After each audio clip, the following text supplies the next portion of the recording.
Namimili talaga ngayon dito sa Malabon Fish Market dahil sa dinadayo na po tayo ng mga taga-ibang lugar.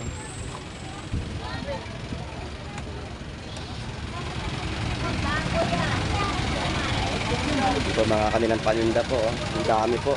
Ang dami pong mga iba't ibang klaseng isda po dito sa Malabon.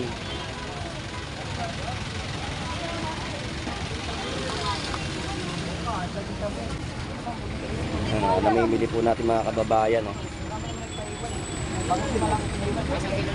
Balik-balikan natin. Busing, magkano to?